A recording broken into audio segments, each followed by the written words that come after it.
Hello everybody, this is our family's worm farm. As you can see, we've got 5 tubs on the go at the moment and the liquid collector at the bottom.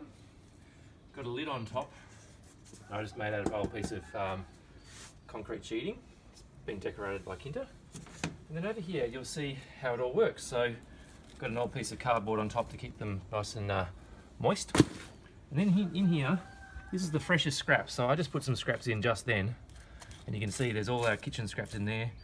Mango bits and corn and everything. That's really fresh. And then once I put that in, I put some soil on top to make sure it's all covered and gets the process going.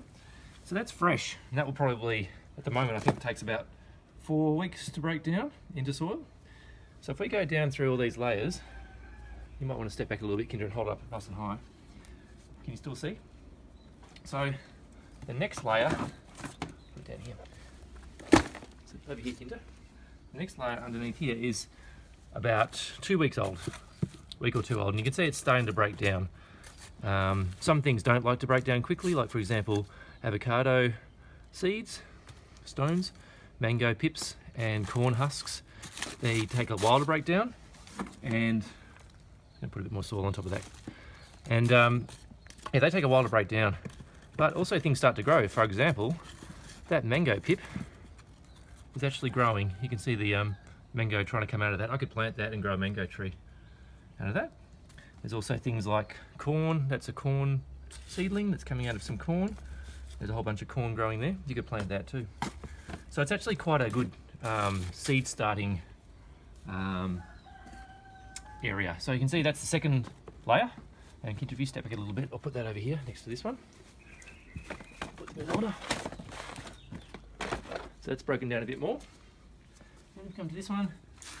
You can see it's broken down even more. Now that's a little bit wet when I look at that. It shouldn't be that wet, and if I smell it, it actually doesn't smell great. It smells a bit funky.